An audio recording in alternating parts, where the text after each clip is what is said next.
keeping up with AI, it feels like, I don't know, a full-on sprint. It just like never ends, especially now, March 2025. Right. Every single day, bam, more headlines.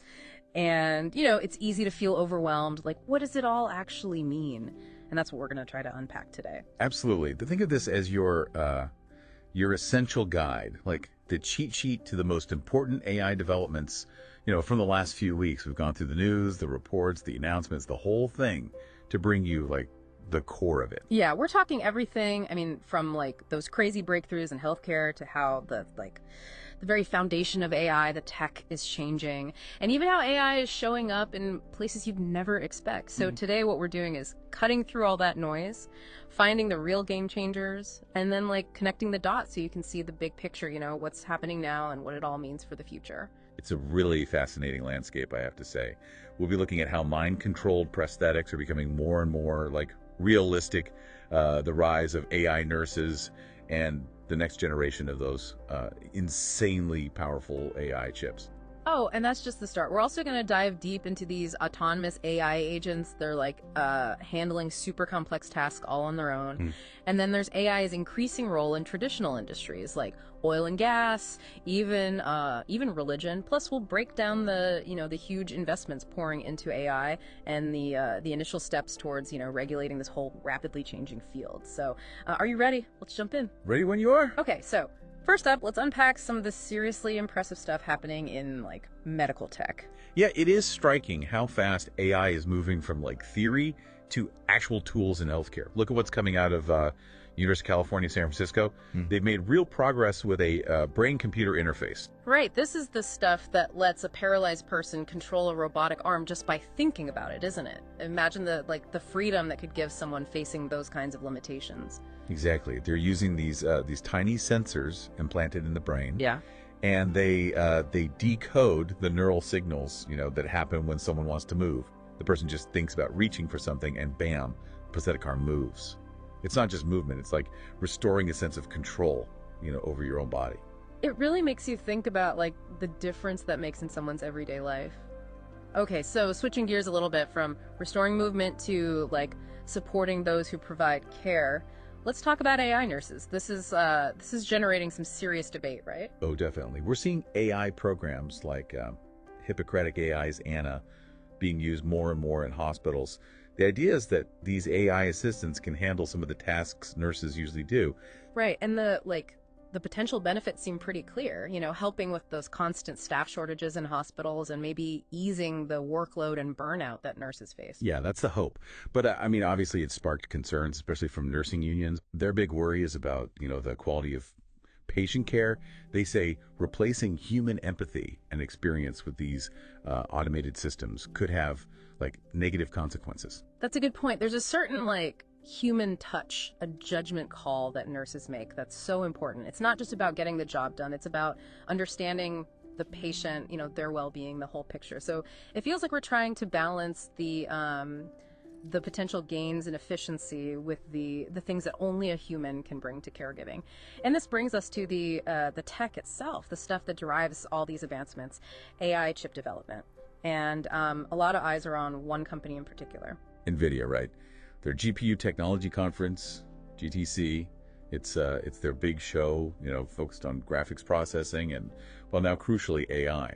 And this year's event, starting tomorrow, March 17th, there's a ton of buzz. It's huge, like 25,000 people there in person and hundreds of thousands more online. And everybody's waiting for CEO Jensen Huang's keynote. That's always a big deal. And this year, the spotlight is on AI and what they call accelerated computing, basically, making computers way faster for AI tasks. What's interesting is the sheer scope of GTC. I mean, they have over 1,000 sessions, thousands of speakers. They're looking at how AI is changing everything, climate research, healthcare, cybersecurity, robotics, you name it. It shows how pervasive AI has become. And it's not just the software and applications, is it? NVIDIA is a big player in hardware, and they've made some pretty big announcements there too recently. Definitely. Even before GTC, they unveiled the Blackwell Ultra AI chip and gave us a sneak peek at the Rubin AI chip, which is coming soon. Think of these as like next-gen engines, custom built for the heavy lifting that AI models demand. They can do way more calculations much faster. So these chips are basically allowing AI to run way faster with more power. That's the idea. They'll help train and deploy even more sophisticated AI, which is like the key to progress in all those areas we just talked about. And analysts are predicting big growth for NVIDIA's data center business. It shows how central they are to this whole AI revolution. And speaking of revolutions, let's talk about some of the autonomous AI agents that are starting to appear. This is where it gets really sci-fi. Tell us about Manus. So Manus is an autonomous AI agent. It was developed by a Chinese startup, Monica. What's amazing is it can handle complex tasks all on its own without humans constantly stepping in. It's a big step toward AI systems that are more, self-sufficient. And the fact it comes from a Chinese company, that's significant too, right? Shows that AI development is global and, different regions could become leaders in different AI areas. Right. It shows how fast China is moving in AI and suggests we'll see more and more innovation and competition coming from, all over the world. Now, another major player, Google DeepMind, they've been making some serious moves in robotics. Wasn't there something about a robot playing basketball? You heard right. Google DeepMind introduced Gemini Robotics and Gemini Robotics ER, which are AI models based on their powerful Gemini 2.0 large language model. They want to give robots a deeper understanding of the physical world around them and make them better at adapting to, new environments. The basketball thing is a great example. A robot, it actually did a slam dunk without ever seeing one before or being programmed for that specific action. That's crazy. It sounds like a real jump in, the intelligence of these robots. They're not just running pre-programmed routines anymore. It's about robots that can learn and generalize, more like humans do. It opens up so many possibilities for machines that are way more versatile and autonomous in the future. Now, let's talk about the models that are the brains behind a lot of the AI we're seeing today, the large language models. OpenAI, they released an updated version recently, right? Yeah, GPT 4.5. It became available to all those ChatGPT Plus users starting around March 5th. They rolled it out pretty quickly, just a few days. This is supposed to be their, most advanced model yet. And, with all the hype, the initial performance reports are interesting. It's trained on this massive data set, but some benchmarks show that its performance in certain areas, especially complex reasoning, isn't necessarily better than the competition, or even some of OpenAI's own earlier models. Yeah. It shows that just making a model bigger doesn't automatically make it better at everything. That is surprising considering how huge the training data is. What could be the reason for that? Well, part of it is that because it's so big, it needs a lot more computing power to run. So the cost to access it through their API, that's how other programs can work with it, they're significantly higher. And this higher cost has actually made OpenAI think about how long they'll keep making it widely available through that API. So even though it might have a wider understanding of the world and maybe even be better at emotional intelligence, they even say it can persuade other AI systems there's a trade-off, both in terms of the computing power it needs and maybe its long-term availability for developers. It sounds like the race for the most powerful AI is pretty complicated. It really is. And other players are constantly pushing the limits. xAI, that's Elon Musk's AI company, they just launched Grok 3 beta. We saw that. They're focused on reasoning agents, right? What exactly does that mean? It basically means they're trying to make AI better at logic, better at problem solving and complex reasoning tasks. Think of an AI that can not only answer your question, but also explain step by step why that answer is right using logic. They've also been talking about technical upgrades, which means they're working to improve the platform and how users interact with it. Their stated goal is to create AI that can really help humans and work with them. It's interesting to see these different companies going after slightly different aspects of AI development. OpenAI with these broad general models and xAI focusing on that logical reasoning side. Speaking of OpenAI, there was another announcement that caught our eye, something about a new model specifically for creative writing. Yeah, this came out around March 11th, and it seems to have really impressed OpenAI's CEO, Sam Altman, who's talking about how it can create these super intricate, almost self-aware, metafictional stories about AI, and even explore complex emotions like grief. That sounds incredibly advanced, but it also stirred up a lot of discussion, right? There were some pretty strong reactions from the creative world. Absolutely. Writers like Dave Eggers, They had some serious reservations. They see it as like fundamentally lacking originality. Others, though, they see it as a potential new tool for creative expression, a way to explore storytelling in ways we couldn't before. It brings up a lot of questions about the future of creative industries and those legal battles over the data used to train these models, copyright and all that. Yeah, it's a thorny issue, AI and intellectual property. Now, Google's also been experimenting with how we access information online, haven't they? They have. Around March 5th, they introduced a version of their search engine that's completely AI-powered. Right now, it's just for Google One AI Premium subscribers, and instead of getting those classic blue links, it gives you AI-generated summaries when you search for something. That's a huge change from how we've been using search engines for like decades. What could the impact be? It could completely change how we search, maybe make it faster to find information. But it also has big implications for SEO, search engine optimization, and how visible content is online. If users are mostly seeing these AI summaries, will they even click through to the actual websites? That's a big question for content creators and online businesses. Definitely something to keep an eye on.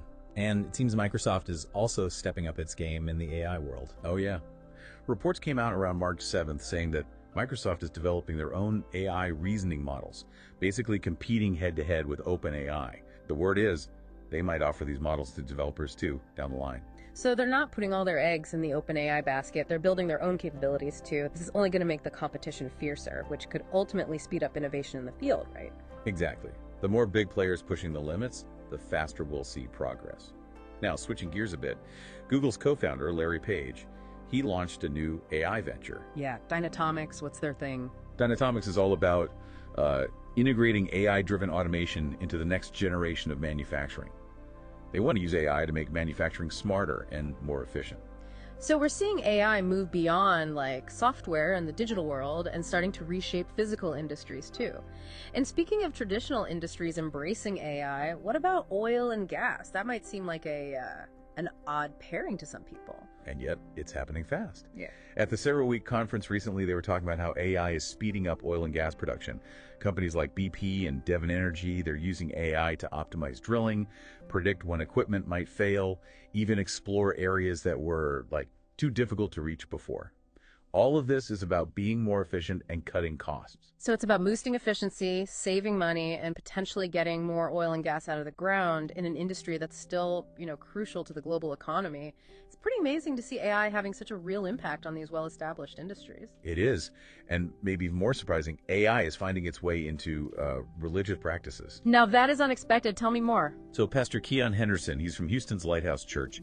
He's talked about using AI tools like ChatGPT to help him prepare sermons and even plan events for the church. So it's being used as a kind of assistant, taking care of some of the more, behind-the-scenes tasks. Right. But Pastor Henderson and others are quick to say that human creativity and, critically interpreting scripture, those are still the heart of their religious practices. AI is a tool to help, not to replace that human element. It's a really interesting example of how AI is being adopted across so many different areas of human life, adapting to all sorts of different needs and values. Okay, let's talk money. We've been hearing about these massive investments in AI infrastructure. The amount of money pouring into AI infrastructure right now is mind-blowing. One of the biggest deals lately was between CoreWeave, that's an AI cloud provider, and OpenAI. It's a multi-year agreement worth up to $11.9 billion to really boost OpenAI's computing power. It shows how much computing muscle is needed to train and run these advanced AI models. That's a crazy amount of money. It really shows the demand for the basic resources that power these models. It does. And it's not just money. OpenAI is also getting $350 million worth of CoreWeave stock as part of the deal. OpenAI's CEO, Sam Altman, has said that this partnership is on top of their existing deals with companies like Microsoft and Oracle and that whole Stargate venture. They're going all in to get the computing power they need for future AI development. And it's not just the US, is it? We're seeing huge investments globally. Not at all. Alibaba in China, they announced they're putting a whopping $52.4 billion into AI and cloud computing over the next 3 years. It's the biggest private investment in this area in China, and it shows how serious they are about becoming an AI leader. Their CEO stressed how important it is for them to significantly increase spending in these areas. And other companies are joining the party. Yeah, Iliad, that's a French telecom group. They're putting billions into AI infrastructure, mainly data centers and computing power. And Microsoft, they're investing a massive $80 billion in data centers specifically for AI workloads this coming fiscal year, with more than half of that going to projects in the US. It really shows the intensity of the global AI race. But it's not just the big tech giants throwing money at this, is it? We're also seeing a ton of investment going to promising AI startups. It's been a wild ride for AI startup funding, especially this first quarter of 2025. 9 U.S. companies have already raised $100 million or more. Some of these funding rounds are like record-breaking. Give us some examples. Okay, so Anthropic, they're a big AI research company, very focused on safety. They raised a mind-blowing $3.5 billion in one round, valuing the company at over $60 billion. Lambda AI, they provide AI infrastructure. They got almost $500 million. And Together AI, they're focused on open source, generative AI. They raised over $300 million, putting their valuation at over $3 billion. Those are some serious numbers. And it seems this money is going to a really diverse range of AI applications. Absolutely. We're seeing big investments in legal tech with Harvey, healthcare AI solutions with Abridge, and even companies like Celestial AI. They're developing photonics technology for those next generation AI chips. The variety of applications getting this kind of funding really shows how AI could change things across so many sectors. And there were also big funding rounds for companies like 11 Labs, they're in audio AI, Hippocratic AI, and healthcare assistants, and a bunch of others. But all this spending, it has to be having some effect on the wider tech market, right? Definitely. We've seen a dip in the stock prices of some big tech companies, and investors are definitely worried about all this AI spending.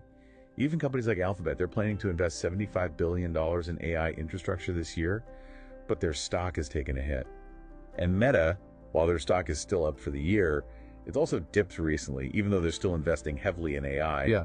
It seems like investors are still figuring out what all this AI spending means for returns.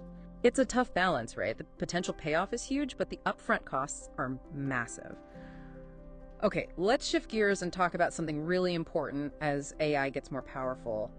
Regulation. We're starting to see some movement on that front. Yeah, the UK, they reintroduced their artificial intelligence regulation bill. It passed its first reading in the House of Lords earlier this month. This bill is about setting up a central AI authority to, oversee regulation. And it introduces 5 key principles for businesses that develop or use AI: safety and security, transparency, fairness, accountability, and contestability. They're also talking about requiring businesses to appoint a specific AI officer. So this is a move towards a more official legal framework for AI governance in the UK, moving away from just relying on principles. That could have big implications for companies working in the UK. It could, and it might set a precedent for other countries to follow. Now, while governments are figuring out how to regulate AI, there's also a growing discussion within the AI research community itself about where the technology is headed. There was a survey that showed increasing skepticism about whether the current approach will actually lead to AGI, artificial general intelligence, AI that's as smart as humans. Right. A large majority of AI researchers, something like 76%, said they don't think simply making current AI models bigger will lead to AGI with human-level capabilities. Yeah. It's a shift from that earlier optimism, the whole scaling is all you need idea.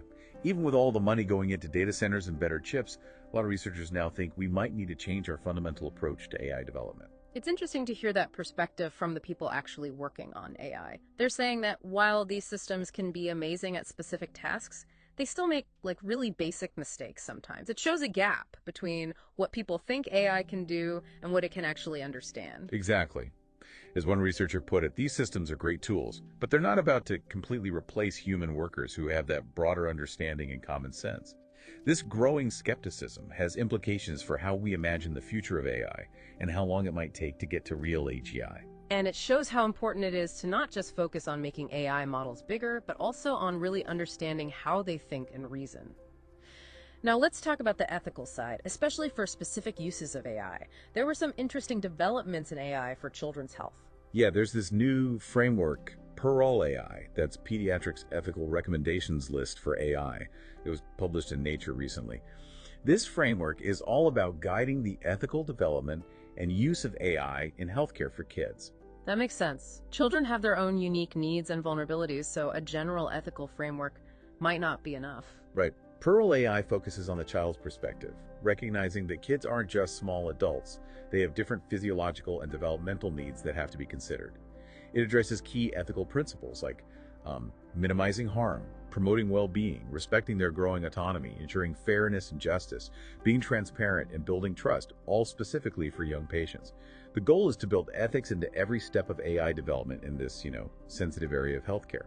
It's a big step towards making sure innovation in healthcare is responsible, especially when it comes to vulnerable populations. And it seems like concerns about the ethical implications of AI are pretty widespread, even coming from the pioneers of the field. Yeah, Andrew Bardo and Richard Sutton, they won the 2025 Turing Award, and they recently warned against rushing AI systems into use without proper safeguards. Their caution, coming from such respected figures in AI, carries a lot of weight. It reinforces the idea that while AI has incredible potential, we have to be careful and responsible. And on the policy side, there were some interesting changes from the U.S. government. Yeah, around March 7th, the Trump administration reversed some AI-related labor protections, getting rid of workplace guidelines and cutting funding to the U.S. AI Safety Institute. This has people worried about potential negative effects on job quality and increased risks from automation if there aren't enough safeguards in place. It shows the debate about how AI will change the workforce and what role the government should play. But the current administration is also working on AI policy, right? Right.